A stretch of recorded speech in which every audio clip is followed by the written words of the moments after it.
तो चलिए शुरू करते हैं। हमको चाहिए सबसे पहले टूल्स। तो टूल्स में क्या चाहिए? कंप्रेस्ड चारकोल चाहिए, इरेजर चाहिए, कॉटन चाहिए, और स्मजिंग के लिए आप ईयरबड ले सकते हो या जो दूसरे टूल्स हैं स्मजिंग के वो ले लेना।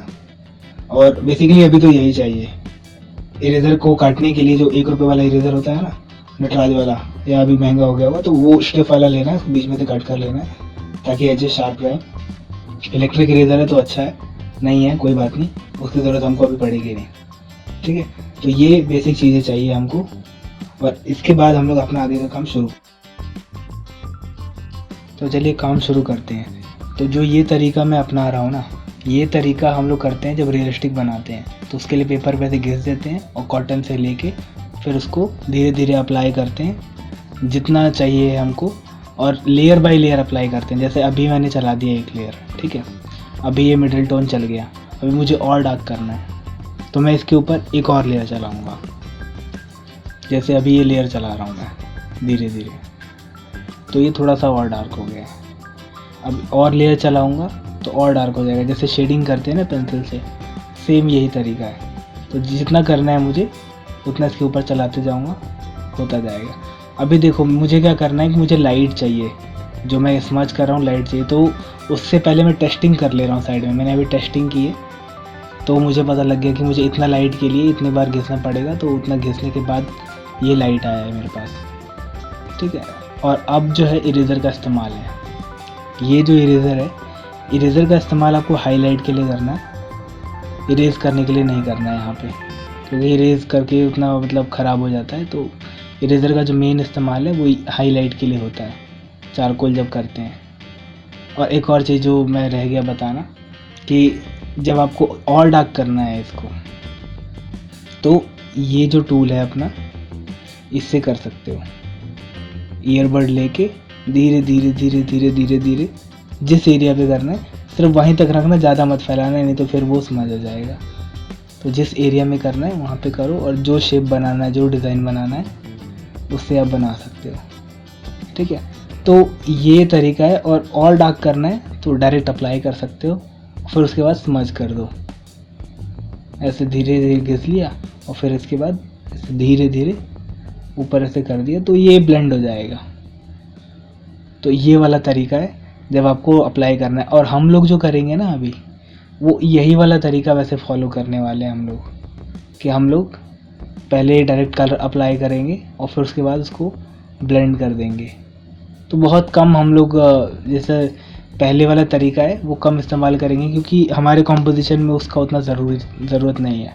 तो अभी हम लोग क्या कर रहे हैं, हम लोग समझ रहे हैं कि चारकोल का इस्तेमाल कैसे होता है और हाईलाइट कैसे होती है। तो जैसे अभी मैं कर रहा हूँ, ये जो इरेज़र से आ रहा है इतना शार्प, ये इसी वजह से आ पा रहा है कि मैंने उसको काटा हुआ है बीच में से आधा, और बहुत अच्छे से आ रहा है। और इससे आप छोटे छोटे घास बनाने हैं वो बना सकते हो, कुछ भी जो हाईलाइट का काम है वो इससे हो जाएगा बहुत आसानी से, कोई आपको दिक्कत नहीं होगी। लेकिन बस आपको ये करना है कि अच्छे से इसको काट लो और शार्प होना चाहिए बस, ठीक है। तो देखो अभी इसको मैं करके बताता हूँ कि कैसे आप घास बना सकते हो इससे, या कुछ भी चीज़ें। और बदलते रहना साइड, क्योंकि एक साइड से करोगे तो चारकोल लगा हुआ होगा तो दिक्कत आ जाती है। एक बार कई बार मतलब काला रह जाता है उसमें, तो वो चीज़ ना आए। तो उसके लिए ये तरीका है, ठीक है। बदलते रहो, उसको साफ़ करते रहो, और गंदा हो जाए तो फिर दूसरा इस्तेमाल। अब जो अपना कॉम्पोजिशन है, बहुत आसान सा कॉम्पोजिशन है। इसको समझना है कि पहले कर कैसे रहा हूँ मैं, क्योंकि समझना ज़्यादा ज़रूरी है बनाने से पहले। उसको समझो कि उसको अप्लाई कैसे कर रहा हूँ मैं, स्ट्रोक्स कैसे दे रहा हूँ, क्योंकि स्ट्रोक्स जब तक अच्छे नहीं आएंगे तब तक आप कितना भी अच्छा बना लो बहुत बेकार लगेगा। और तरीके से कि हैंडलिंग कैसे, क्योंकि काला है चारकोल है ना, और जब आप इसको इस्तेमाल करोगे तो पेपर पे कहीं पे भी गलत जगह लग गया तो स्टेन आ जाएगा, धब्बा आ जाएगा, फिर वो दिखने में अच्छा नहीं लगता है। तो इस तरीके से आप करोगे तो बहुत अच्छा लगेगा। आपको प्रैक्टिस करनी पड़ेगी उसके लिए कि आपको स्ट्रोक अच्छे से आ पाए। और हाँ, ये जो चारकोल है ना, ये कैमलिन कंपनी का है। अगर आपको यही वाला लेना है तो मैं लिंक डिस्क्रिप्शन में डाल दे रहा हूँ, वहाँ से ले सकते हो। क्योंकि ये कई कंपनी फेबर कास्टल बनाती है और भी कंपनीज बना रही हैं चारकोल, तो उनके रफ़ होते हैं बहुत।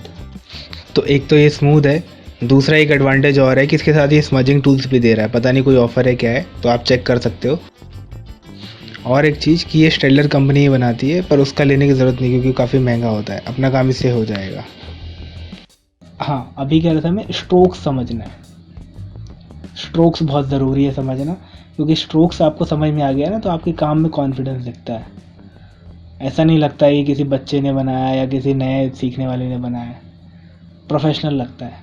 आप थोड़ा सा भी करोगे तो देख के बहुत सोफिस्टिकेटेड लगेगा, नीट लगेगा, क्लीन लगेगा और बहुत प्रोफेशनल अप्रोच उसमें झलकेगी, तो वो बहुत ज़रूरी है।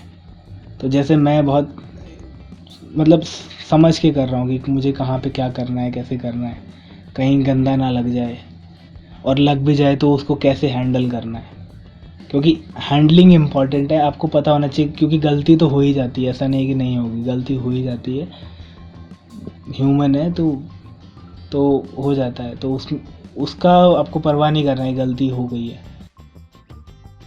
आपको देखना है कि उसको कैसे संभालना है ना। तो वो चीज़ सीखनी है। जब आप वो सीख जाओगे तो फिर आपकी गलती लगेगी नहीं, गलती नहीं लगेगी, आपको आ जाएगा उसको कैसे संभालना है, और सिर्फ वो आपको ही पता होगा, किसी और को पता नहीं होगा, ठीक है। तो और आर्ट वर्क में ऐसा होता है, बैलेंस करने वाली बात होती है कि आप कैसे बैलेंस कर पाते हो चीज़ों को, प्रपोर्शन और ये सब। तो हाँ, एक और चीज़, प्रपोर्शन का ध्यान रखना है, इसके लिए स्केचिंग करनी है, बहुत स्केचिंग करनी है। जो मैं बताऊँगा, स्केचिंग के जो ट्यूटोरियल्स बताऊँगा मैं, उसमें आपको समझाऊँगा कि कैसे स्केचिंग हो रही है और कैसे लाइव करनी है। लेकिन इसमें आपको कभी कुछ बना रहे हो, जैसे इसमें ह्यूमन फिगर बना रहा हूँ, स्केचिंग और जो प्रपोर्शन है उसका खासा ध्यान रखना है, नहीं तो लगेगा कि नाव बन गई है, अब आदमी कितने बड़े बड़े हैं या कितने छोटे छोटे हैं, बैठेगा नहीं है उसका प्रपोर्शन, है ना, देखने में छोटा बड़ा लगेगा, अच्छा नहीं लगेगा। तो इसका भी ध्यान रखना है। और देख के बनाओ, जितना ज़्यादा से ज़्यादा देख के बना सकते हो उतना बनाओ। कोई कहता है कि नहीं इमेजिनेशन से बनाओ, तो इमेजिनेशन से मत बनाओ भाई। शुरू में देखो, और जितना देख सकते हो उतना देख के बनाओ। हर कोई शुरुआत देख के बनाने नहीं करता है, क्योंकि देख के बनाओगे तो चीज़ें नई नई सीखोगे, नए नए कॉन्सेप्ट आपके सामने होंगे, और फिर आप उनको बनाओगे, कुछ नया नया आएगा, है ना। तो इसलिए देख के बनाओ, और देख के बनाने के बाद अपना कुछ इन्वेंट करना, क्योंकि ऑलरेडी बहुत कुछ इन्वेंट हो चुका है। आप उसको, आपका काम है उसको एक लेवल और ऊपर लेके जाना। ये नहीं कि जो पहले इन्वेंट हो चुका आप फिर से उसको पहले इन्वेंट करोगे, उसके बाद आगे लेके जाओगे, तो भाई ऑलरेडी किसी ने अपना बहुत कीमती टाइम उसके पीछे लगा दिया है। अब दोबारा आप उसी को करने के चक्कर में अपना टाइम और रिसोर्सेज ख़राब मत करो, ऑलरेडी वो हो चुका है, अब उसको उसके आगे लेके जाओ, ठीक है। अच्छा, अभी ये देखो, ये जो कर रहा हूँ मैं, ये वही कर रहा हूँ जो शुरू में बता रहा था, ये तरीका। तो जो टेक्निक है, ये वन ऑफ टेक्निक है चारकोल की। हम लोग जो करेंगे, बहुत सारी टेक्निक्स करेंगे, ये एक टेक्निक है जिसमें हम लोग सीख रहे हैं कि कैसे चारकोल डायरेक्ट अप्लाई करना है और शेडिंग करनी है, ब्लेंडिंग करनी है, ठीक है। तो अभी मैं नीचे का करूँगा, तो नीचे का करने के लिए पहले मैं लाइट चाहिए, तो पहले मैं यहाँ पे चेक कर लूँगा कि कितना लाइट चाहिए, उतना आ रहा है कि नहीं, है ना। तो यहाँ पे थोड़ा थोड़ा आ गया था मेरा, तो अब मैं इसको यहाँ अप्लाई कर रहा हूँ, और कहीं कहीं बीच में ये स्टेन्स पड़ गए हैं मेरे हाथों से, जो कि नॉर्मल है, ऐसा कोई दिक्कत नहीं है, लेकिन आप बहुत क्लेवरली उसको आपको संभालना है। तो मैं तो क्या करूँगा कि ये इरेज़र से हाईलाइट दे दूँगा, जो भी बनाऊँगा ना मैं वेव, तो हाईलाइट दे दूँगा, तो हाईलाइट से उसको मैं संभाल लूँगा। तो ये काम है। लेकिन जब आप करोगे तो पूरा प्लानिंग होना चाहिए। जैसे अभी मैं ऊपर कर रहा हूँ, ऊपर खाली खाली लग रहा था, तो थोड़ा सा मैं बुशेस बना देता हूँ, पेड़ वेड़ का एक आइडिया लग जाएगा कि पीछे कुछ है, इस तरीके का सजेस्टिव एनवायरनमेंट बोलते हैं ना जिसको, वो। तो उसके लिए वो बना दिया। अभी देखो, अभी मैं इससे इरेज करूँगा, धीरे धीरे वेव्स बनाता हूँ। अच्छा हाँ, जो मैं शुरू में बता रहा था ना, ये देखो फिर से वो काला आ गया है। तो इसको मैंने वीडियो में रखा है ताकि किसी और के में आए काला, तो उसको ऐसा ना लगे कि मेरे में क्यों आया है। तो ये आ जाता है। इसके लिए क्या करना है, इरेजर का साइड बदलते रहना है आपको। साइड बदलते रहोगे और घबराना नहीं है कभी ऐसा कुछ आ जाए तो, क्योंकि ये होता रहता है, हार्ड वर्क है, होता रहता है। अभी आप करते रहो इसको, आपको समझ में आ जाएगा कैसे करना है, समझ लेना। मैं इसको हटा नहीं रहा हूँ, मिटाओगे तो मिट भी जाएगा ये, ठीक है, कुछ ऐसा दिक्कत नहीं है। लेकिन मेरे को ये ठीक लग रहा है, इतना कुछ दिक्कत नहीं दे रहा है, अभी तो नहीं दे रहा है। बाद में दिक्कत देगा तो मैं मिटा भी सकता हूँ, क्योंकि इतना वैसा गाढ़ा नहीं है ये, बहुत हल्का है, क्योंकि कोने कोने पे चला था ना, इसीलिए। तो यहाँ एक हॉराइजन लाइन बना दी है मैंने। तो चीज़ों को देखो, बहुत कम इसमें सामान है, लेकिन अपने आप में एक परफेक्ट कॉम्पोजिशन है। थोड़ा सा बैलेंस की कमी लग रही है मेरे को इसमें। इस साइड में कुछ डाल देते हैं, यहाँ पे लाइन डाल देता हूँ मैं एक। हालांकि ऐसा रिलेवेंट नहीं है, लेकिन कुछ ऐसा कम लग रहा था मेरे को, तो डाल देते हैं कुछ। हाँ, एक दो और लाइन इधर, ठीक है, अभी ठीक लग रहा है। अच्छा, इसका रिफ्लेक्शन ही बनाना पड़ेगा पानी में, तो इसको रिफ्लेक्शन ही बना देते हैं। ऊपर बना दिए, नीचे थोड़ा सा ऐसे बना देंगे रिफ्लेक्शन। तो कहने का मतलब है, देख के बनाओ चीज़ें, जितना ज़्यादा से ज़्यादा हो सकता है। प्रैक्टिस करते रहो और शेयर करो, और कोई फीडबैक है तो वो भी दो मुझे। और जितना ज़्यादा प्रैक्टिस करोगे उतना निखरेगा। तो मैं यही बोलूँगा कि जितना आपको प्रैक्टिस करना है उतना करो और शेयर करो।